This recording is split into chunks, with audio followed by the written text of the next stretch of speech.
D'accord. Tout d'abord, nous allons connecter notre partie, disons, CSS à notre partie HTML. Donc, on fait, voilà, on fait style.css. Voilà. Aujourd'hui, on va pas saisir le code CSS comme je le fais d'habitude. Voilà. Comme j'avais déjà travaillé dessus. Donc, ce que nous allons faire, il va vous expliquer au fur et à mesure. Je vais copier et le coller et vous expliquer le code au fur et à mesure qu'on avance pour gagner vraiment en temps aujourd'hui. Voilà, parce que si je veux faire ligne par ligne, la vidéo sera très longue. Donc, pour éviter ça, j'ai déjà fait tout le travail. Donc, je vais juste copier, coller, vous expliquer ligne par ligne pour que vous compreniez les détails. Compris? Voilà, donc abonnez-vous à la chaîne, activez la notification et on va déjà commencer. On va venir à partir d'ici et nous allons styliser la partie body. Voilà. Ok, on va mettre la partie body. Donc, on va styliser cette partie-là. Donc, voilà notre body ici. Le body, comme on peut le voir ici, il y a le background color. Ici, à ce type d'encodage, une couleur assez dark. La couleur également. On va lui mettre une font family inter. Bon, je vais changer cette font family-là. Voilà, je préfère mettre font family. On va prendre celui-là. Voilà, lui, il me plaît bien. Bon, je l'avais déjà fait avec inter. Bon, la façon dont c'était ne me connaît pas trop. Donc, on a une margin ici, bien sûr, la marge qui est égale à 0. Maintenant, test line sera à center, min height, sans VH. En fait, c'est les mêmes choses que je répète à chaque fois. Et ici, on va avoir une display flex. Maintenant, flex direction, ça, c'est positionner l'élément en fait. C'est une sorte de positionnement assez simple. Voilà, positionner l'élément. On va faire, disons que position relative absolue. Donc, tout ça, c'est une manière de positionner les éléments sous forme de colonne en fait.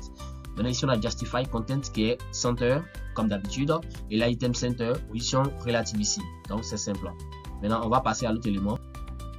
L'autre élément sera, on va tout travailler sur le body. Et on va lui ajouter, disons, des paramètres sous forme Before et After. Voilà. Comme vous pouvez le voir ici. Ici, on a Body. After, Body and Before. Maintenant, on veut changer la position. Vu que la position soit absolue. Puisque la première position, elle est relative. La seconde position, elle devient absolue. Voilà. Mais la première position, c'est là. C'est comme si c'est la mère. Maintenant, l'autre absolu va venir disposer l'élément comme il faut. On va lui mettre une largeur de 200 pixels. Une hauteur de 200 pixels également. On va lui mettre aussi une content. Background color comme celle qu'on a mis en haut. Ici, on va lui mettre une top. Disons en haut 0. White 0. Border radius. On va mettre 10 pixels, 30 pixels et 600 pixels de chaque côté. Et on va lui mettre une sorte de filtre. Voilà, les filtres ici, on va flouter. Quand on met blue 100 pixels, c'est pour flouter en fait en quelque sorte. On va flouter un peu le fond. Maintenant ici, on va mettre pointer event. On va enlever le pointer event. Voilà, on va enlever le pointer event. Maintenant, on passe maintenant au prochain élément qu'on va utiliser. On va continuer sur le body. Maintenant, cette fois-ci, on va lui ajouter des propriétés juste sur after, après. Voilà, tout simplement. Ici, after, on va le mettre top à inset, right inset, bottom 0, left 0. Border radius, on le met à 100 pixels, 30 pixels sur le côté. Vous voyez tout simplement. Voilà, maintenant ici, on va ajouter maintenant la partie où on va enlever les marges sur les côtés, sur le site en fait, pour que le site n'ait pas de marge, tout ça. Donc nous allons mettre là, enlever les différentes marges, enlever les styles aussi sur les éléments, tout simplement. Donc on va enregistrer. Déjà, on peut déjà voir à quoi va ressembler déjà notre élément. Voilà. Donc on peut déjà voir à quoi va ressembler notre élément ici. Voilà, je suis là. Voilà. Donc vous voyez, voilà, les éléments sont venus. Bonjour, connectez-vous. Et on a le logo qui est en plein centre, puisqu'on n'a pas encore stylisé le logo. Donc pour le moment, on ne va pas voir grand chose sur le logo. Voilà. C'est ce qui est assez intéressant. Donc on revient maintenant sur notre navigateur ici. Voilà, on revient sur notre navigateur. Donc ici, on va maintenant styliser, disons, notre élément qui va suivre ici. On a fini, on va styliser le logo, les images, tout ça. Donc on va styliser le logo et les images. Donc ici, on va mettre logo, IMG, width 40 pixels, tout simplement. L'opacité, on va le mettre à 0.4. Voilà. Et maintenant, on va venir travailler sur le logo en lui mettant une largeur de 60 pixels, une hauteur de 60 pixels. Margin, on va le mettre à auto. Voilà, on ne va pas lui donner une valeur nette. Le background, on va le mettre aussi une valeur dark comme celle qu'on a mis au début. Voilà, je vais pouvoir. Le display, on le met à flex. Justify content, on le met à center. Et line item, on le met à center. On lui met un border radius pour avoir une petite bordure arrondie sur les éléments. Après, on va lui mettre un peu d'ombre sur notre élément avec box shadow ici. on va le mettre à 10 pixels, 30 pixels sur le côté. Margin, on le met à bottom de 30 pixels. Voilà, donc on vient de travailler sur notre image et notre logo. Donc on peut l'enregistrer automatiquement et on peut venir voir sur notre navigateur ici. On voit que le logo, il est bien réduit là. Donc il est bien petit, il est juste au milieu avec l'élément juste en fond là-bas. Donc ça va, maintenant le logo a été stylisé. Donc ce que nous allons faire, nous allons travailler sur les prochains éléments. Voilà. Ok, on va maintenant travailler sur le prochain élément. Le prochain élément, c'est notre H1, notre élément H1 qui est juste là. Il y a mis bonjour, connectez-vous. Voilà, vous voyez ça, je me suis trompé quelque part, il y a un E qui a sauté là. Voilà, connectez-vous. Donc c'est bon, on peut enregistrer là. Donc je vais venir travailler sur mon H1 ici. Ici, le H1, il est dans une fond de vie de 500, une couleur en blanc. Voilà, une couleur blanche, disons. Une font size X large. Voilà. Pour ça aussi, margin bottom qui est égal à 10 pixels aussi. Donc, on peut déjà voir à quoi va ressembler notre texte. Donc, bonjour, connectez-vous avec l'élément qui est là. Donc, vous voyez, c'est assez sympa. Donc, maintenant, on va passer à l'autre élément qu'on va styliser. Donc, on vient là. Je vais mettre un peu d'espace, tout simplement. Donc, ici, après le H1, nous allons travailler sur notre, disons, notre forme qui est là. Voilà, la forme qui est là, c'est notre formulaire en quelque sorte. Donc, on vient là, on va lui ajouter ces propriétés qui sont là. On va le mettre à display flex, margin auto, margin block, on le met à 30 pixels. La largeur, on va mettre une largeur minimale avec 30 pixels, 300 pixels et 90 view width.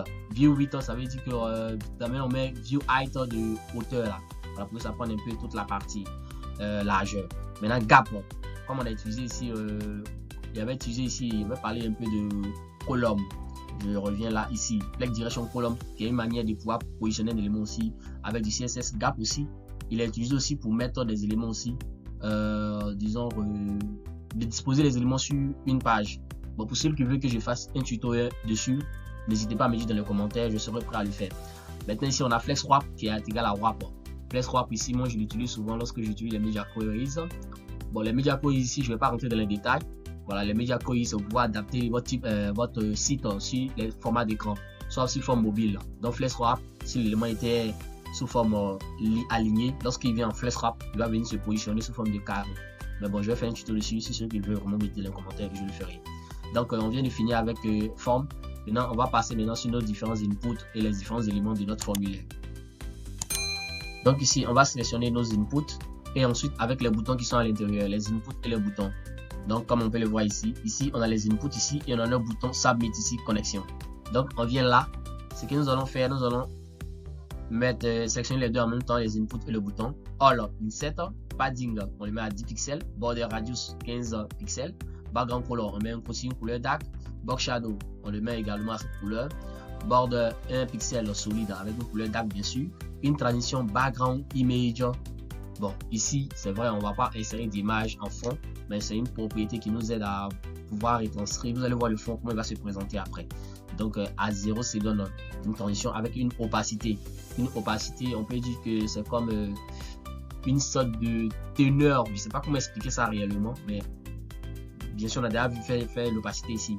Le plus grand nombre de l'opacité, c'est égal à 1. Donc, lorsque tu veux diminuer l'opacité, tu mets 0.1, 0.2, 0.3 jusqu'à 0.9, tout ça. Voilà, tout ça. Donc, c'est un peu eux qui sont là. Donc, on va passer à l'élément qu'on va utiliser. Le prochain élément. Ok, on va continuer à utiliser notre formulaire là. Donc, ici, on va lui ajouter la propriété sur notre forme ici. On va lui mettre une width à 100%, très important. Voilà, 100% et puis important dans la fin pour que ça puisse prendre la largeur totale. Et ensuite, on va ajouter une couleur sur nos inputs. La couleur. Et maintenant, le bouton pour dire connexion, il doit avoir un curseur pointeur. C'est tout. Donc, il n'y a pas grand chose ici à dire. L'élément le plus important, il est juste en bas. On va le voir tout à l'heure. Voilà. On va styliser encore d'autres éléments encore plus importants. Donc, on va venir styliser notre élément. Ok, on va faire notre ici. On va venir sélectionner maintenant. Je crois qu'on a fait avec tout ça. On va venir sélectionner notre palette P qui est là, qui est juste dans notre juste à côté de nos éléments input. Donc, on vient là. Ce que nous allons faire, on va sélectionner notre input, le P qui est à l'intérieur des inputs. On lui fait font size small, text align, on le met à left, tout simplement. Voilà. Donc, l'input plus P, ils vont prendre cette propriété. Voilà. Maintenant, après ça, maintenant, on va faire l'élément que j'attendais, ce pourquoi j'ai fait ce tuto, faire la validation. Donc ici, on va insérer notre image qu'on a mis, les check red et check green. On va les insérer. Lorsque c'est pas bon, rouge. Lorsque c'est bon, tu dois mettre ça en vert. Donc ici, on va essayer de saisir un peu, hein, pas grave. Même si je voulais pas saisir la partie ici. Ici, on va le mettre border color. On va le mettre border. Donc on fait border color. Voilà, on va mettre la couleur sur notre champ. Ici on veut que la couleur elle soit red, vous voyez ça, voilà. Maintenant on va lui mettre un background image. Donc on fait background image ici. Notre background image, on va utiliser une URL ici. À l'intérieur de notre URL, on va sélectionner notre image et cette fois-ci on va prendre check rouge, vous voyez là, voilà. Vous dites que lorsque c'est pas bon, voilà ce qui tu dois mettre une bordure rouge autour de notre champ formulaire, c'est-à-dire sur notre champ là. Il faut que la bordure soit rouge lorsque l'information qui est insérée n'est pas bonne. Voilà, parce que lorsqu'elle est insérée, si elle est bonne, elle doit nous diriger sur la page de login. Lorsque c'est pas bon, tu dois afficher rouge pour dire c'est pas bon. Voilà, c'est tout, c'est un peu ça. Donc on va faire aussi pour notre élément. Lorsque c'est bon, c'est qu'est-ce que tu dois faire. Donc on va mettre celui qui est en celui-là, celui qui est en vert. Donc on fait background image. Background image ici, on va mettre URL.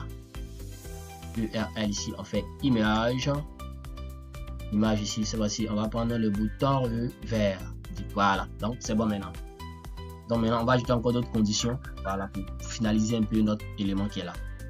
On va toujours continuer à travailler sur notre input valid note. Voilà, on va toujours continuer. On a mis déjà les deux éléments les plus importants. Maintenant, ici, on va lui ajouter maintenant quelques propriétés. Voilà, les deux également. Input valid note plus de show, input valid note plus de chose. Background size, on le met à 20 pixels. Background repeat, on met à no repeat. Background position, on le met à calque 100% et 10 pixels. Tout simplement. Voilà. Donc, c'est un peu ça. C'est une sorte de validation pour pouvoir valider avec du CSS. Vous voyez, pour pouvoir valider avec du CSS. Donc, si tu veux maintenant valider avec du CSS, c'est possible de nos jours. C'est possible. Pas besoin d'aller faire du JavaScript en sélectionnant les éléments, en les mettant des conditionnements, if, tout ça. Juste avec du CSS comme ça, tu peux vraiment le faire sans problème. Voilà. Donc, nous allons mettre notre bouton, styliser aussi notre bouton aussi avec. Donc, c'est lui qu'on va styliser maintenant. Ok. Donc, lui, on va le mettre là. Tout d'abord, on va mettre la couleur sur le plus de show note là. En rouge ici, voilà une couleur assez particulière qui est du rouge aussi un peu, mais qui tire vers l'orange. Maintenant ici on va sélectionner notre bouton, on va faire input valide avec l'élément ici bouton type submit, opacité on le met à 0.0, pointer event on le met à none. Voilà, donc la partie CSS vient de prendre fait. Vous voyez, lorsque on fait comme ça ne nous perd pas trop de temps. J'ai décidé de le faire parce que je me suis dit bon, vous êtes déjà habitué à voir quelques éléments. Donc c'est la partie que je voulais vous montrer, c'est cette partie là, input valid note, où on pourrait insérer les images et ensuite le faire. Maintenant on va venir travailler un peu sur notre partie login. Il n'y a pas grand chose à faire là-bas, il suffit de venir ici dans login comme ça. Vous allez juste mettre le point d'exclamation et vous allez écrire ici on va écrire login, hein, login tout simplement. Et puis ici on va mettre un H1 au milieu. Alt 62, bon, un H1 comme ça, juste un petit texte. Vous êtes connecté, ouais, vous êtes, bon, je crois que je vais l'écrire en minuscule, vous êtes connecté, connecté comme ça. Donc ici vous êtes connecté, voilà, tout simplement comme ça. Montrer à l'utilisateur que bon, la connexion passe parfaitement, vous voyez. Donc tout est bon, le style, tout ça. Donc on va passer pour voir un peu le résultat. Voilà, ok, on va aller maintenant voir un peu le résultat, qu'est-ce que ça donne. Donc vous venez sur le navigateur ici, navigateur, voilà, on peut voir ici, bon, le logo n'est pas assez visible, mais c'est pas grave, ce que je voulais montrer c'est déjà bon. Bonjour, connectez-vous. Donc ici par exemple, on dit de mettre entrer votre email et puis nous essayons de mettre BruneTech. Donc vous voyez, BruneTech. Automatiquement, le check rouge affiché. Vous dites non, c'est pas bon du tout. C'est pas ce que nous on veut. Vous voyez? Donc, qu'est-ce que nous allons faire? Nous allons mettre BrunTech d'abord. On écrit BrunTech comme ça. Arrobase Gmail. Vous voyez que ça devient en vert pour dire que ah, ça respecte les normes. Gmail.com comme ça. Donc, automatiquement, il se dit ok, là c'est bon. Maintenant que c'est valide, donc ça devient en vert. Ici, on dit que le mot de passe doit obtenir 6 caractères. Imaginons que nous mettons 2 caractères comme ça. Ça passe pas. 6 caractères, automatiquement, vous voyez que ça vient en vert. Vous voyez ça? Donc, imaginons qu'on efface ce caractère. Donc, on dit mot de passe doit contenir 6 caractères comme message. Donc, automatiquement, tu viens là, tu mets 6 caractères. Je vais écrire enfin 6 caractères. Donc, une fois qu'on a fini de saisir les 6 caractères, vous voyez que le bouton est cliquable. On vient, on dit vous êtes connecté. Vous êtes connecté. Ça nous redirige maintenant sur la page login. Ça veut dire la connexion est possible maintenant. Donc, merci d'avoir suivi les tutos. Abonnez-vous à la chaîne, activez la notification pour ne rater aucune de nos prochaines vidéos. C'était BrunTech. À la prochaine.